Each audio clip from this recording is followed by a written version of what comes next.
The 2025 MLB All-Star Game was unforgettable. Was it Clayton Kershaw's last one?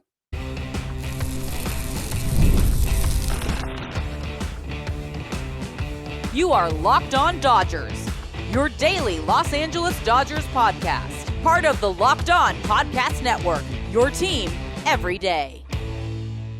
While the Dodgers were very well represented in the All-Star Game, unfortunately, they weren't on the field for the best part of it, when the drama unfolded and made it one of the best we've seen.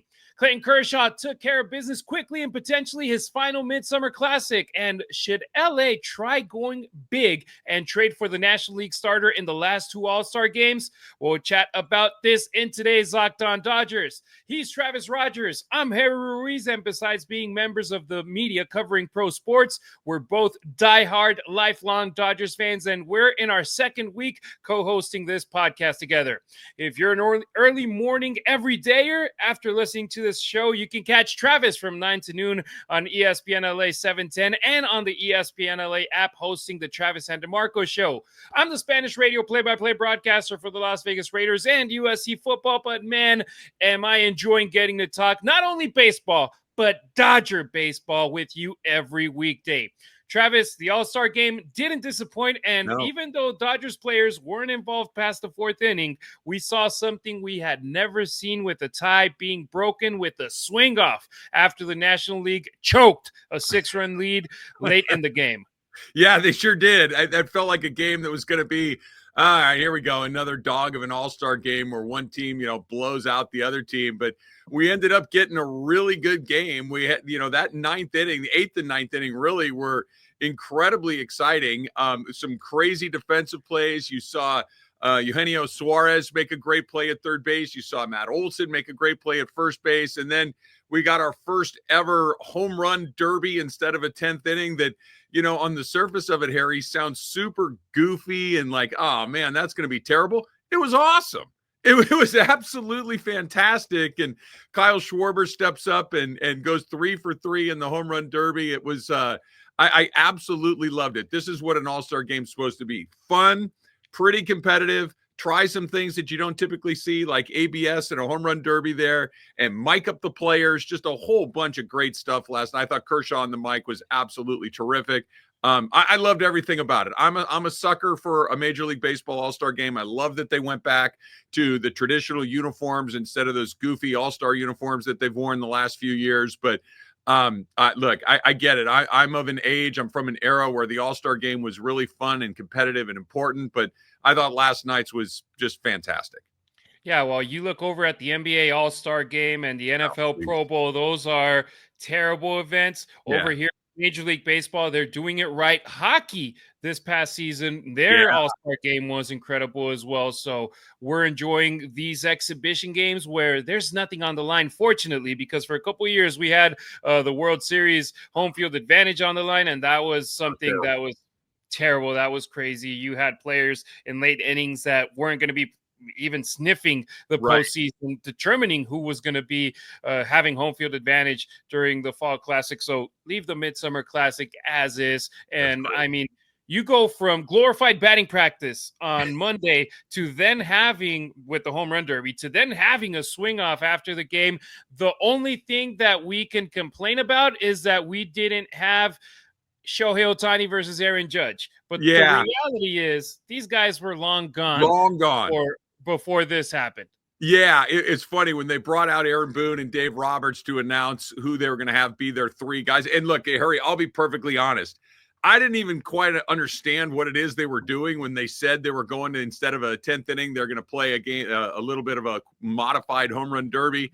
And then, excuse me, when they put the graphic on the TV, I thought, oh, okay. And then I'm thinking, oh, cool, Judge. And then it just immediately clicked in. Those guys are wherever it is they're going for a couple of days. They're halfway there already. I'm sure that private jet was fired up on the runway in Atlanta, ready for those guys to pull up, jump on the plane, and go to wherever it is they wanted to go. It would have been a lot, maybe more fun to have Ohtani and Judge and maybe a few other guys in there like that. But what we got, even though there weren't, maybe necessarily the biggest names at the event, it was still incredibly exciting. And unlike Home Run Derby, where it's goofy, they're just hack. This was, you get 3 swings, bro. and the pressure that comes along with it. You could see the amount of tension in some of these guys' swings that when Brent Rooker went up there and got a couple, it's like, oh, okay, there's a little pressure. Stauer goes up there. He didn't even know what was happening until he gets nodded for it. He goes in there, he gets one to keep him close, but that pressure just kept mounting on itself. And then when Schwarber went 3 for 3, it was an incredibly fun way to settle something, like you said, that doesn't really matter, but you could tell it mattered to them. You could see the excitement of the players involved in, much like the hockey that you said. Now, they might not go out there like the hockey guys and pound each other's faces in like they did, but they wanted to win. And when you get the sense of that the players on the field are invested in it, unlike the NBA All-Star game, those guys don't care at all. These guys wanted to win that game, and that makes it more fun for the viewer. Yeah, for the AL, it was Brent Rooker, Randy Arozarena, and Jonathan Randa. And then for the National League, you had Cal Stowers, Cal Schwarber, and Pete Alonso, who didn't even go up to the plate because he didn't need to. But so the thing here is Dave Roberts, he said that you had to determine prior to the game who would be up there in a swing off in case it got there. The All-Star game hasn't ended in a tie since 2002. This rule has been in place since 2022, and we love baseball. We cover baseball, and most of us had no clue that this was in place. But like we said, yes, Shohei was gone. Will Smith was gone. Freddie Freeman was gone. But at the end of the day, we got to see something we had never seen before. And that's why you never leave the stadium early. No, it was great. And I'm glad you mentioned his name a second ago, Harry, because one of my favorite Major League Baseball players, he's at the All-Star game, so he's a very good player, and he's had some very good moments. But a guy that I absolutely cannot take my eyes off of when he's playing ball is Randy Arozarena. I love that guy, whether it's the arms folded when he's doing a thing and the little interview he did before he went out there, and just he is terrific. He understands what it means to have big moments. He understands what it means to be a showman, and just a really fun night. A great way to end it with him in that little 3-man swing off or whatever it is we're calling it. I did feel a little bad. I'm blanking on the guy for the Rays that batted last for the American League, Aranda. And he you could tell he was tight. Like, he was really tight. And he's not a home run guy. He's only got 11 homers, which is decent, but that's not what he does. He missed hitting one to right field by, just underneath the line there a little bit, but a ton of pressure. And look, pressure makes fun. And it was a lot of fun. Here's an idea for Major League Baseball and for the commissioner, and I'm going to pitch it out there for free. Do this after every 3 innings in the All-Star game for an extra run in the scoreboard. Then you can have Shohei Ohtani, then you can have Aaron Judge, and then you can have the players at the top of the lineup that are gone from the stadium by the end of the game. So that's my idea, Commissioner Manfred. I'll take an invite to the next All-Star game if you use it. I love that, Harry. Yeah, look, this is what you just suggested, what they actually did, putting the mics on a bunch of the players last night, having the ABS where you could challenge pitches. This is what an All-Star bring it next year, the rest of the year, as quick as you possibly can, because the hitters and the pitchers are better umpires than the umpires. They didn't miss. If they were going to, there was one where it just very barely nicked that strike zone. But this is what an All-Star game is for. Let's try some stuff. Let's see the stuff that works. And I understand you can't put a microphone on Clayton Kershaw in the National League Championship Series. There's too much at stake. I understand why that wouldn't work necessarily, but you certainly can do it during the All-Star game. You can do it during some regular season stuff. And it was great. I thought that, baseball gets a lot of heat, and I think rightfully so a lot of times, for being kind of stuck in the old way of doing things, not being particularly progressive, not being willing to kind of push things forward. Last league to have instant replay, all this other stuff. But they're actually kind of out in front of some of these other leagues right now. Their All-Star game is better. They're more willing to interact with players during the games, whether it's Sunday Night Baseball, putting mics on guys. That I really like what they're doing, and I thought last night was a real tremendous event for MLB. And the Dodger guys, they weren't there, like you mentioned, a lot at the beginning, or after the beginning, but when they were there, they at least were impactful in the game. It was really fun to see. Yeah, and of course, you also had the Dodgers coaching staff. Shout out to Dino Ebel, who was the pitcher during the swing off. So in my opinion, he's the MVP. Yeah. Dino had a little movement. That ball was kind of diving in on a left-handed hitter. You could tell it's like, dude, let's get 4 seams on that thing. Let's backspin that so it comes in nice and flat.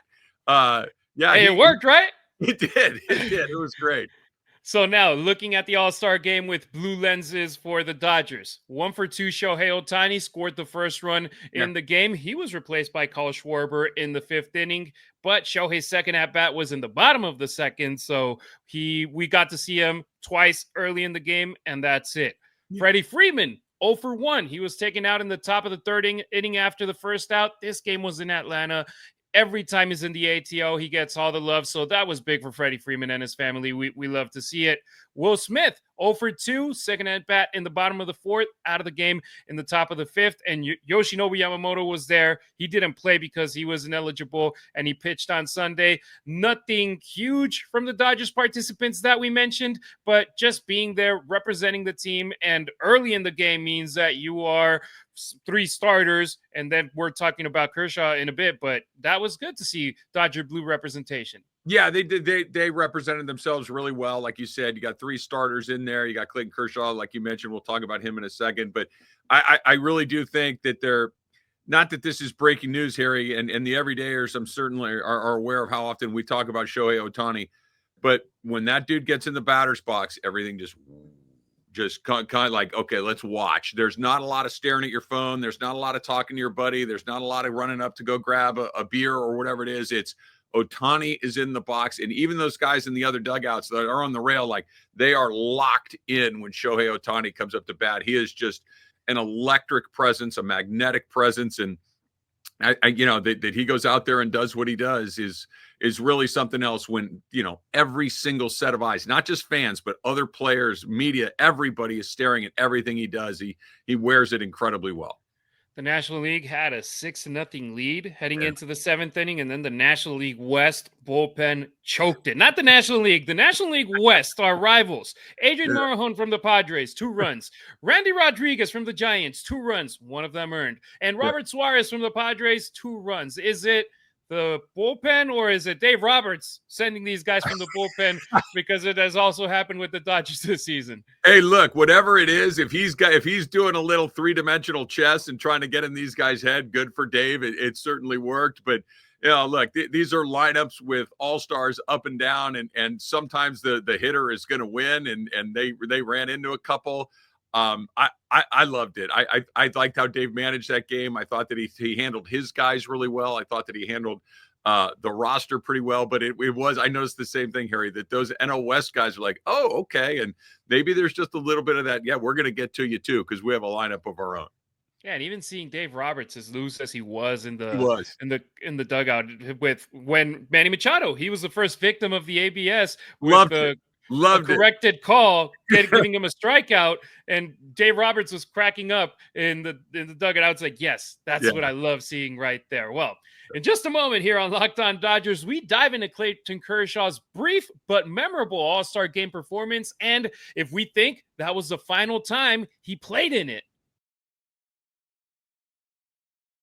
Get the supplies you need from the site made for the skilled trades, Supply House. So whether you're in plumbing, HVAC, or electrical work, Supply House is the reliable way to order products online.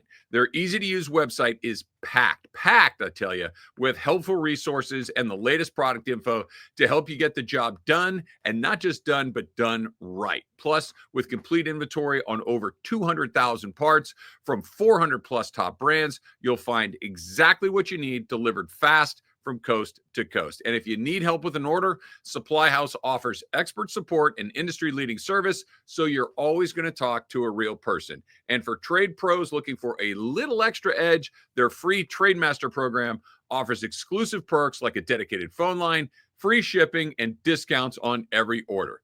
Thousands of skilled professionals are already taking advantage, so now it is your turn. Join the Trade Master program today at supplyhouse.com/TM and start ordering plumbing, HVAC, and electrical supplies with just a few clicks. Plus, use promo code SH5 for 5% off your first order. That's supplyhouse.com. Don't forget to follow Locked On Dodgers, not only on YouTube, but also on X, Instagram, and TikTok. You can also find Travis on social media at Travis Rodgers on X and Instagram. Meanwhile, I'm at Harry Ruiz on X, at Harry_Ruiz on Instagram, and at Harry Ruiz_ on TikTok.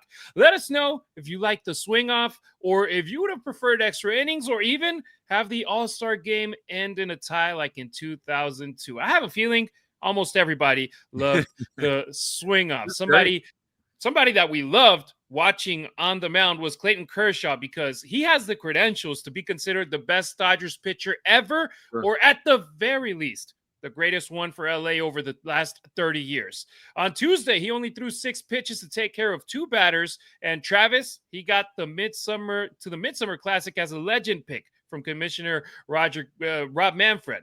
But seeing and hearing him from the mound, that was great yesterday. Yeah, it was really a perfect outcome, right, Harry? Because it was, like you said, he's had a good season. I don't want to make it sound like he hasn't pitched well this year. He has, but he didn't make the All-Star game based on his pitching. He made it based on his career. He made it based on what he's done over nearly 20 years in Major League Baseball. Like you said, not just, if he's not the best Dodger pitcher ever, he's second. He's right up there. He's one of the greatest left-handers in baseball history. He's one of those guys. So I certainly think that having him there as a legend is a good choice. But, I was talking about it on my radio show on Monday, or Tuesday morning, I should say. And it was one of these, hey, man, I really hope he doesn't go out there and get lit up. I really hope he doesn't go out there and get knocked around to the point where they got to go get him and it's embarrassing and it's tough to watch. It wasn't that at all. He was great. Like you said, he only threw a handful of pitches. He was really funny on the mound. They had him mic'd up, talking to John Smoltz, talking to Joe Davis, basically in the middle of his windup, kind of doing, play-by-play of his own stuff. And then, he gets the 2 quick outs, and then he's coming off the field, and he says what he says about Cal Raleigh, suck it, big dumper. It was really funny, and he's a really interesting guy. He's been a great Dodger. I don't know if he's going to want to do it, but I do know if he did want to do it, he would be as good at doing TV baseball commentary as anybody who's seen along. He's funny. He's insightful. He's critical. He's he's perfect at this. So I hope he pitches for a long time. I hope we get a lot to see more of him. But if that was his last hurrah in an All-Star game, what a way to go out. A great performance. He gets the send-off in the middle of the inning, and just a great night for a great player. Yeah, he actually had a presser during the game with the media, and he said, I shouldn't be here anyway. So it's very possible that this could be my last one. And you go, and historically, it's his 11th All-Star game. Only 3 pitchers have appeared in an All-Star game more times than Clayton Kershaw. He has actually participated in it 8 out of the 11 times, 18 seasons. That's more than half of his career that he has been selected to the Midseason Classic. And here the thing is that every offseason for the last couple of years, it has been the waiting game. Will he keep playing, or if he won't? If this was his last All-Star game, I loved his performance. Him being mic'd up was the best thing that could have happened to this game. But then we ended up seeing that throughout the game. It was pretty much every half inning we had players mic'd up. But you compare Clayton Kershaw to Matt Olson with the mic, and it's 2 completely different worlds. But also, this is a way more mature Clayton Kershaw, because we know that during the first decade of his career, oh, no way, there's no chance in hell this couldn't happen. And like you said, you could see how easy it was for him being on the mic, how relaxed he was, even saying it's like, oh, he wants me to throw another curveball, so here it goes. Or, oh, it was right up the middle. I'm so glad he didn't swing at that. And all that, or even telling Smoltz, it's like, I don't throw that pitch. I don't throw a cutter, Smoltzy. I don't have one. I thought that was really funny, too. And he's terrific. And if this is the last All-Star game, and it most likely is, then that's a great way to go out. What I think is really interesting, Harry, and I did not think that this was even remotely a possibility, and I still think it's unlikely, but I do think that what we've seen from Kershaw through the first part of the season, and we'll see what happens now over the next couple of months as we get closer to the postseason. We'll see what happens in October, if he's a part of what they're doing, if he's effective in what they're doing. But he's not embarrassing himself. He is a part of what they're doing. And it's not just like, oh, okay, he's barely holding on. he's pitching in the major leagues and having success. And there's a little bit of a LeBron James element in here of, hey, when are you going to go? Well, why would I go? I'm still good at this. It's not like you're just barely hanging on and there's nothing else in your life to do. It's no, I'm still contributing to a team that's got a chance to do some stuff. And right now, as we sit here in the middle of July, I wouldn't be surprised if Clayton Kershaw took the ball in a start in a postseason game, an NLCS game, a World Series game. And, I don't know if it's your first choice, but I don't think you're feeling terrible about it at this point. Maybe that opens up. Let's say the Dodgers win the World Series again. Or even that, maybe not even win it, but have a deep playoff run and he's a part of it and he's effective. Why leave? Now, if he's had enough, good for him. And if he can kind of, wash his hands of it and say, I've done everything there is for me to do. I got my 3,000 strikeouts, etc. Okay, great. Let's hang 22 in the outfield and move on from there. But if he's like, look, man, I'm still getting guys out in this league. I want to come back. I'm here for it. I didn't think I'd be saying that in 2025, but here we are. He's still an effective major league pitcher. Yeah, and the thing here is, I feel personally, if the Dodgers go back-to-back and he participates in the World Series and he's a key player for the team, that's a swan song. It doesn't get any better than that.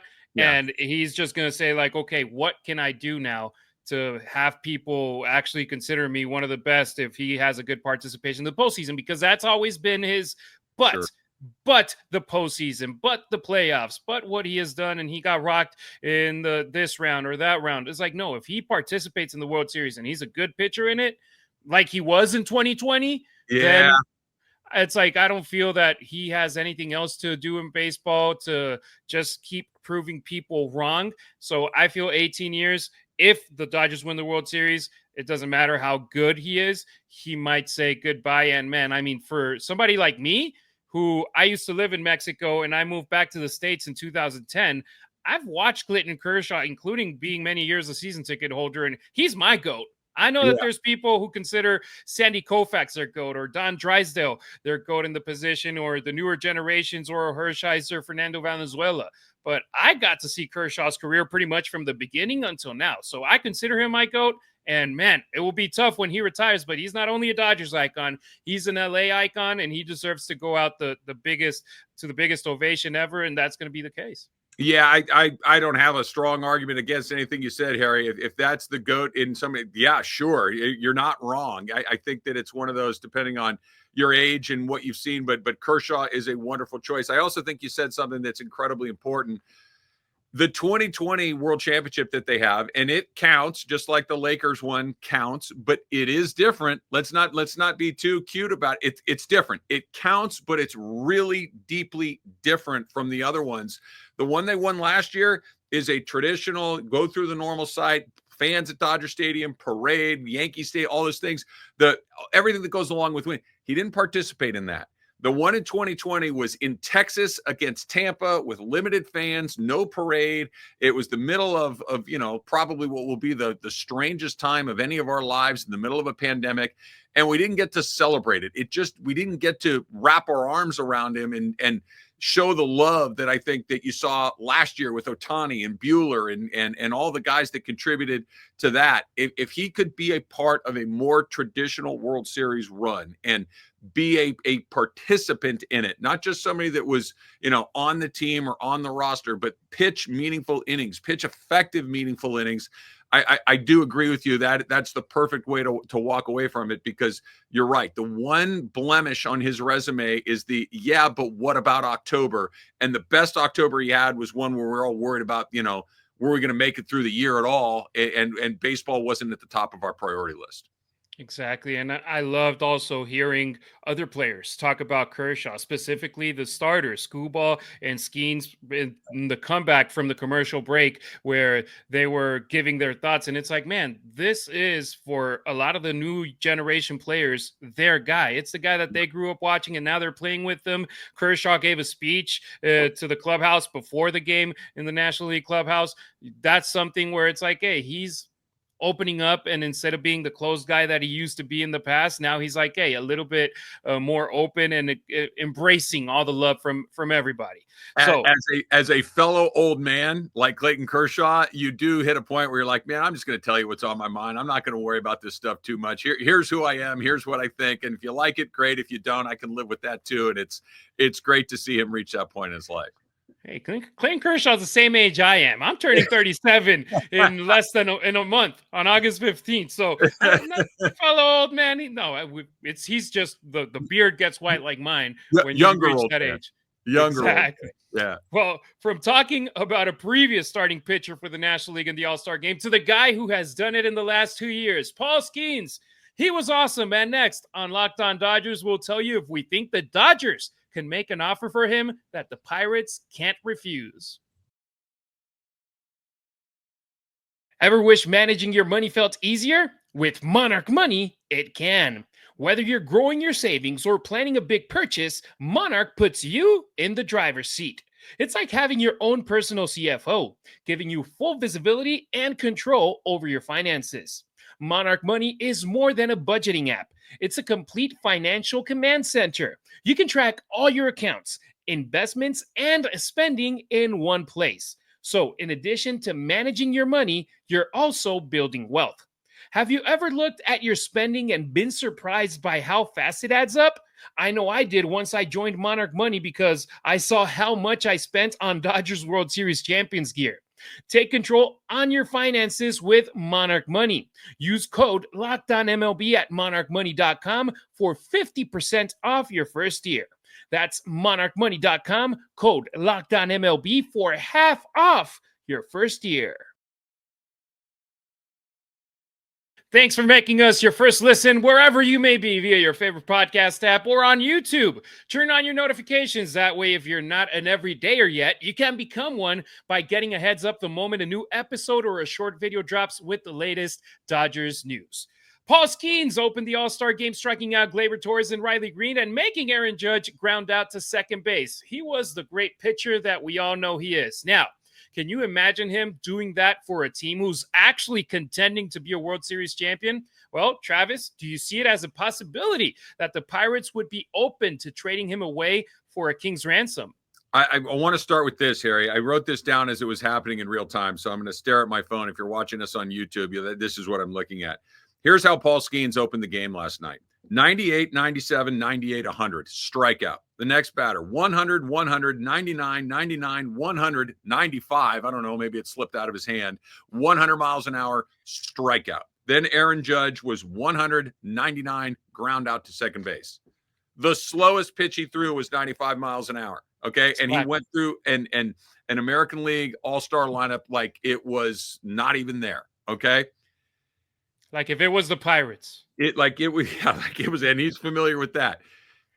Whatever they want. Here is what we have. Take whatever you want and we will do it. That's how good this guy is. That's how special he is. He is, the modern baseball pitcher right now, they all break. They're all going to have arm problems. And I'm not saying that he's immune to that. He'll probably deal with it like everybody else.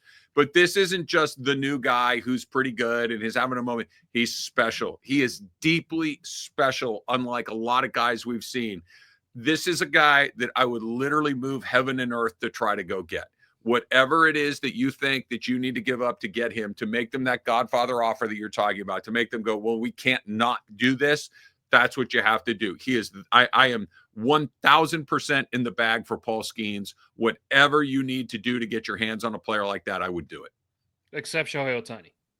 Well, they wouldn't want it, right? But that's the point. Like, the Pirates don't want the expensive players. They don't want Ohtani. They don't want Betts. The whole point of trading Skenes is that they can't pay him when it comes time to pay him. So you don't even have to worry about that. But look, no, Shohei would be the one thing that you kind of slide off to the side. But everybody else, let's come in and talk about this a lot. I love watching Skenes pitch. It's really, and just the way that he competes. I don't know if you got a chance to see it in the pregame show, where he and Scooble were talking with Tom Rinaldi together, and just he's not like really a baseball guy in the traditional sense. Like he didn't watch a ton of baseball. He's not like versed deep in the history of it.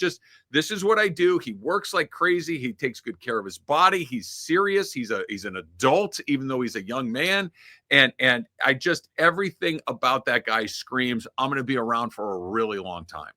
Yeah, so let's go now to a trade proposal, because David Schoenfield from ESPN, he published trade proposals on what it would potentially take for the Pirates to let go of one of the true aces in baseball nowadays. Yeah. So one of the offers would come from the Dodgers, who would propose sending these players to the Pirates: Dalton Rushing and Emmett Sheehan, who are with the big league club. Plus these prospects, Jose de Paula, Alex Freeland, and Jackson Ferris, who are the 1, 2, and 4 top prospects in the organization.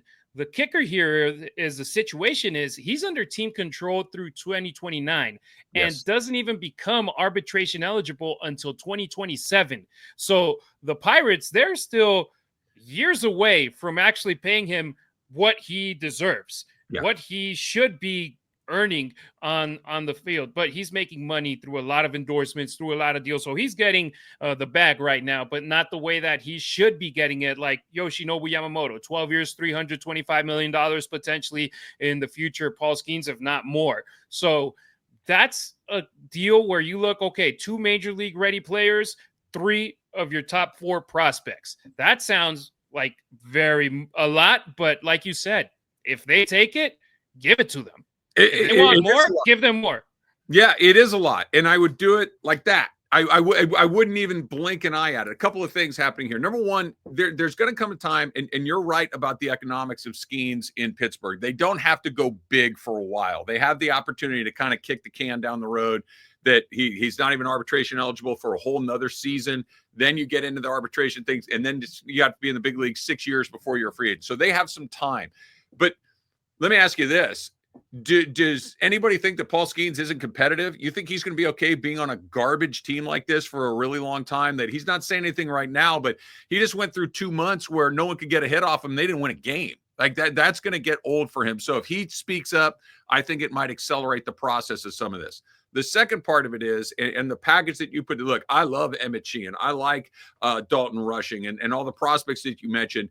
Great. That's an incredibly high price to pay for one guy. Here's the difference. Paul Skenes is a proven star in Major League Baseball. Those other guys are maybes. They're hey, maybe they'll be good, maybe they won't. I don't know. We'll see. The odds of all of them being stars is virtually zero. The odds of all of them being pretty good are virtually zero. The odds of all of them playing in the major leagues are virtually zero. And so even if they did hit, even if they did become regular major leaguers, let's say even 1 or 2 of them becomes an all-star caliber player, are they a Hall of Fame caliber player the way that Skenes is?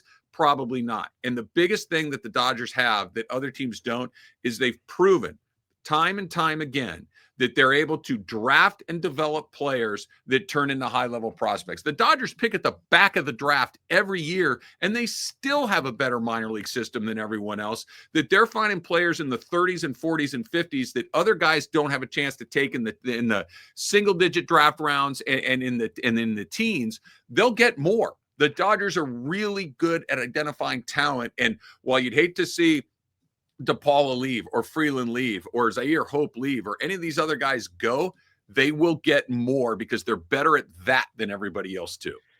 Remember when the Dodgers traded for Mookie Betts and a lot of people thought it was an error to give up Jeter Downs, who was one of their top prospects?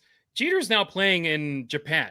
Dude, he didn't even make the major leagues. He barely had a cup of coffee in the big leagues for Mookie Betts. Get out of here, man. I mean, it's just it's stars are stars. There's no, hey, I wonder if the only variable with Skenes is health, right? That's it. That's the only variable. With those other guys, for every pitcher. For those other guys, it's all, I mean, are we sure Dalton Rushing's good? I think he's pretty good, but I don't know. We haven't seen him. He hasn't played enough to know. And we know that catcher position is taken up for a while by Will Smith. He might go over to first base once Freddie Freeman is done. But for now, we know that Dalton Rushing, at least for the next 2-3 years, he's going to be the backup catcher. He's going to be Austin Barnes, but in a younger body. So there's going to be a lot of movement in that position. But man, personally, can you imagine that 1-2 punch? Yoshinobu Yamamoto, Paul Skenes, Yoshinobu Yamamoto. And Ohtani. Like, Ohtani's in that mix too. And just look, let me say it one more time before we wrap this up. I can't be more clear. Whatever you want, you can have it if Paul Skenes is coming back the other way. Yeah, we'll give you guys even a parking lot at Dodger Stadium, and you'll get Whatever some you money want. off of that. Yeah. I would be down for that. Yeah.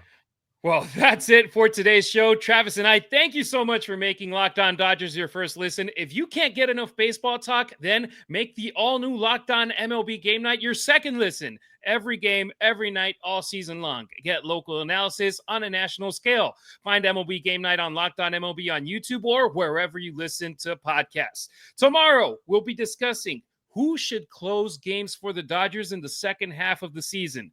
Travis, I know that'll get interesting, man. Yeah. Yeah. I know what my answer is. You have to wait for tomorrow to hear it. Thanks for tuning in to Locked On Dodgers. He's Travis. I'm Harry. Till next time, keep it real, keep it Dodger Blue.